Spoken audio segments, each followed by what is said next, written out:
आप लोग अगर उत्तर प्रदेश में शिक्षक यानी प्राइमरी का शिक्षक बनना चाहते हो तो एक बड़ा बदलाव देखने को मिल सकता है। जल्दी से हम बताने वाले हैं आपके लिए ये जानकारी। तो जो भी साथी देख रहे हैं और अगर यूपी में शिक्षक भर्ती से संबंधित या शिक्षक भर्ती की तैयारी कर रहे हैं तो इस चैनल को जरूर सब्सक्राइब कर लें। आपको पल पल की अपडेट, सही जानकारी और तैयारी भी कराई जाएगी इसमें, ठीक है। और सभी मित्र डीएलएड बीटीसी वाले और बीएड वाले सभी शेयर कर दें इस वीडियो को। तो यहाँ पर हम बात कर रहे हैं प्राइमरी लेवल की। तो यहाँ पर न्यूज़पेपर में जैसा कि छपा हुआ है, लिखा हुआ है कि बेसिक शिक्षक भर्ती में शैक्षिक मेरिट खत्म, देनी होगी परीक्षा। तो यहाँ पर जो शैक्षिक मेरिट थी उसके आधार पर चयन होता था पुरानी भर्तियों में। 2 भर्तियाँ अभी तक यहाँ पर हुई हैं यूपी में, 68,500 और फिर 69,000 जो कि मेरिट के आधार पर जो चयन हुआ था, जिसमें जो है मेरिट पर भर्ती हुई थी, जिसमें जो एकेडमिक था, एकेडमिक जो है क्लास 10th और उसके बाद 12th और ग्रेजुएशन और तुम्हारा जो है बीटीसी या डीएलएड। तो 10th का यहाँ पर 10% लिया जाता था और 12th का 10% मार्क्स जो थे, ग्रेजुएशन का 10% और बीटीसी का यहाँ पर 10%। कुल मिलाकर के यहाँ पर ये 40 जो बनता था वो एकेडमिक बनता था। एकेडमिक से 40% और इसके बाद में फिर 60% जो था वो आपका एग्ज़ाम, जो आप एग्ज़ाम में किस तरह से कर रहे हो, तो कुल मिलाकर के 100 होता था। तो 60% एग्ज़ाम का रहता था और 40% एकेडमिक का रहता था और 40 यानी 40 प्लस 60%। तो ये तो एग्ज़ाम का था, थोड़ा सा मैं पहले का बता रहा हूँ एग्ज़ाम का। सुपर टेट का जो यूपी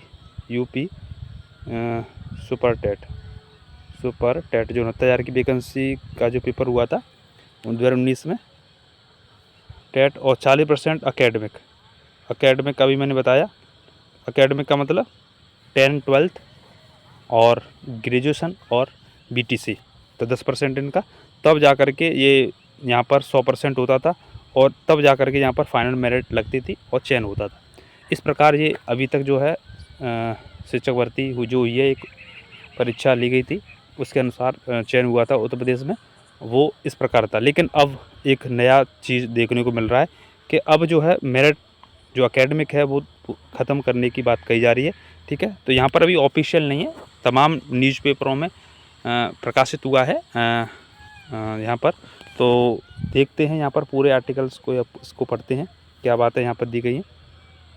तो यहाँ पर दे रहा है कि अब 120 प्रश्नों की 360 अंकों की परीक्षा के आधार पर चयन होगा। तो पहले जो था 150 प्रश्न की परीक्षा होती थी, ठीक है। टाइमिंग जो था वो 2.5 घंटा था, ठीक है। और ये अब जो है 120 प्रश्न की बात कही जा रही है। तो कुल मिलाकर के एक प्रश्न जो है 3 नंबर का हुआ, तो यहाँ पर 360 अंक जो हो जाएंगे, इस तरह से यहाँ बात कही जा रही है। आप पढ़ ले रहे हैं, प्रयागराज से न्यूज़ है। यहाँ पर लिखा हुआ है कि बेसिक शिक्षा परिषद के विद्यालयों में शिक्षक भर्तियां पहली बार उत्तर प्रदेश शिक्षा सेवा चयन आयोग कराएगा, क्योंकि उससे पहले पीएनपी के द्वारा कराई जाती थी, उसके द्वारा यूपी टेट कराया जाता था। और इसमें यहाँ पर 2 और 3 और 4 जुलाई को शिक्षा सेवा चयन आयोग के द्वारा यूपी टेट की परीक्षा ले ली गई है और जिसका परिणाम बस आने वाला है कुछ समय में। तो आगे कह रहा है कि इसके लिए परीक्षा पाठ्यक्रम तैयार किया जा रहा है, यानी सिलेबस, ठीक है। लेकिन अभी अगर आप लोग ऑफिशियल इसकी वेबसाइट पर जाओगे शिक्षा सेवा चयन आयोग की, तो पुराना ही सिलेबस पड़ा हुआ है, ठीक है। आगे कह रहा है कि जिससे जल्द ही वेबसाइट पर जारी किया जाएगा। आयोग ने चयन प्रक्रिया में बड़ा बदलाव किया है। एकेडमिक यहाँ पर कह रहा है कि एकेडमिक यानी शैक्षिक मेरिट व्यवस्था खत्म कर दी गई है। लिखित परीक्षा के आधार पर चयन किया जाएगा। परीक्षा में 120 प्रश्न पूछे जाएंगे और जिसमें से 90 प्रश्न पाठ्यक्रम यानी आपके जो सिलेबस में होंगे उससे होंगे, और जबकि 30 प्रश्न सामान्य ज्ञान यानी जीएस के रहेंगे। तो देखो यहाँ पर 90 प्रश्न जो आपके पाठ्यक्रम से, यानी आपका देखो सिलेबस में क्या क्या रहेगा, जिसमें आपका हिंदी होगा। लेकिन अभी जो 150 प्रश्न पूछे जाते थे तो हिंदी यहाँ पर 20 प्रश्न की पूछी जाती थी, तो पता नहीं यहाँ पर सिलेबस में कितना रखें। इसके बाद इंग्लिश 10 नंबर की पूछी जाती थी, पता नहीं यहाँ कितना रखें। ऐसे इंग्लिश भी 10 नंबर की दी थी, और यहाँ पर देखो कितना रख सकते हैं। और इसके बाद में फिर सीडीपी से यहाँ पर 30 प्रश्न थे, और इसके बाद में थे इन्वायरमेंट वगैरह। कुल मिलाकर के यहाँ 14 सब्जेक्ट थे। कितने? 14 सब्जेक्ट में से 150 प्रश्न पूछे जाते थे। अब यहाँ पर सामान्य ज्ञान से 30 प्रश्न यहाँ पर पेपर में इस न्यूज़पेपर के अनुसार बता रहा है, लेकिन अभी जो ऑफिशियल नहीं है, हम न्यूज़पेपर के अनुसार बात कर रहे हैं। तो इस तरह से यहाँ पर देखो क्या वेटेज रहता है। तो यहाँ पर इसके अनुसार तो 30 नंबर सामान्य ज्ञान के, जो कि पहले भी 30 नंबर थे, जो कि सामान्य ज्ञान और करंट अफेयर्स मिला करके पूछे जाते थे। करंट अफेयर्स के लगभग 18 प्रश्न पूछे जाते थे और 12 प्रश्न लगभग जीके के, ऐसे होता था। तो अब देखो आपके सभी 14 सब्जेक्ट्स में से यहाँ पर जो है प्रश्न पूछे जाएंगे। शायद 90 नंबर उन्हीं में से बनेंगे और 30 जीएस के करंट अफेयर्स मिला करके पूछा जा सकता है। ठीक है, ऐसा इसमें लिखा हुआ है, आप लोग देख ही पा रहे हो। और आगे कह रहा है कि चयन के लिए श्रेष्ठतम सूची 360 अंकों की लिखित परीक्षा के आधार पर तैयार की जाएगी। तो 120 यहाँ पर क्वेश्चंस होंगे, तो गुणा एक प्रश्न 3 नंबर का होगा, तो यहाँ पर 360 यहाँ पर अंक हो गए। आगे कह रहा है यहाँ पर कह रहा है कि इसके पूर्व यह शिक्षक भर्ती परीक्षा उत्तर प्रदेश परीक्षा नियामक यानी पीएनपी कराता था, जिसमें 150 प्रश्न की परीक्षा के बाद एकेडमिक अंकों के आधार पर मेरिट सूची तैयार की जाती थी। परीक्षा में 150 प्रश्न पूछे जाते थे और हर प्रश्न के लिए 1 अंक निर्धारित थे। और अब आगे कह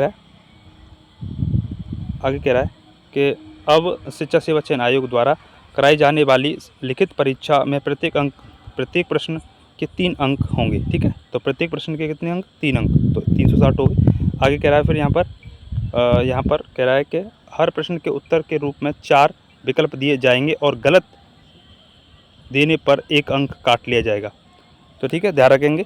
तो यहाँ पर 1 अंक काट लिया जाएगा।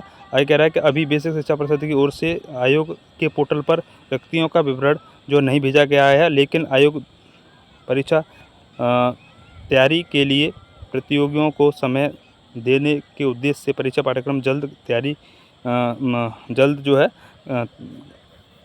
करने की तैयारी में है। और आगे कह रहा है यहाँ पर कि बेसिक शिक्षा विभाग ने अभी नगर क्षेत्र के विद्यालयों में 11,508 और इसके बाद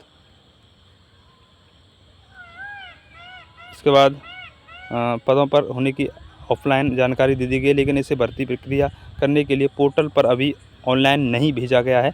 इसके अलावा ग्रामीण क्षेत्र के विद्यालय में 2018 के बाद से कोई शिक्षक भर्ती नहीं आने के कारण बड़ी संख्या में पद रिक्त होना जो है माना जा रहा है। ठीक है, तो इस तरह से यहाँ पर दिया गया।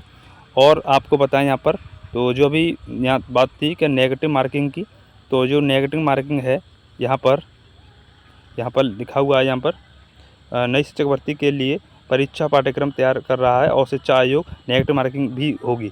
तो यहाँ नेगेटिव मार्किंग की जो बात की जा रही है वो 1/3 यहाँ पर नेगेटिव मार्किंग होगी।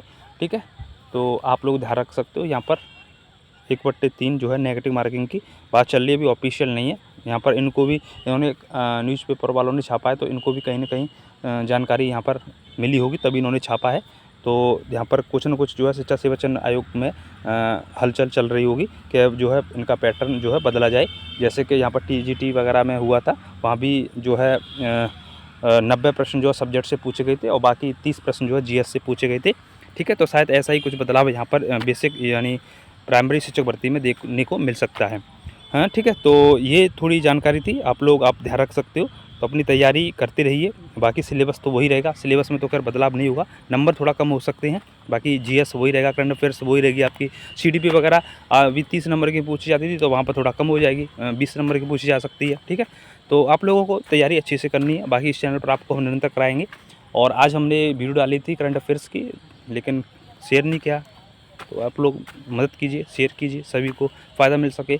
तो हम डेली करंट अफेयर्स की वीडियो यूपी सुपर टेट के माध्यम से यहाँ बनाने का प्रयास कर रहे हैं, जिससे कि सभी लोग अच्छा स्कोर करें। क्योंकि सुपर टेट में 30 नंबर का पूछा जाएगा, तो इसमें से 18 से 20% करंट अफेयर्स के आने हैं, ये बात पक्का रख लेना। ठीक है, बाकी सामान्य ज्ञान से प्रश्न पूछे जाएंगे, तो इस हिसाब से आप तैयारी अच्छे से करते रहिए। और बाकी कोई और आपकी क्वेरी हो तो कमेंट में आप पूछ सकते हो। ठीक है, वीडियो को शेयर करना, अच्छा लगा हो तो कमेंट जरूर करें। धन्यवाद। जय हिंद, जय भारत, वंदे मातरम, जय सीताराम।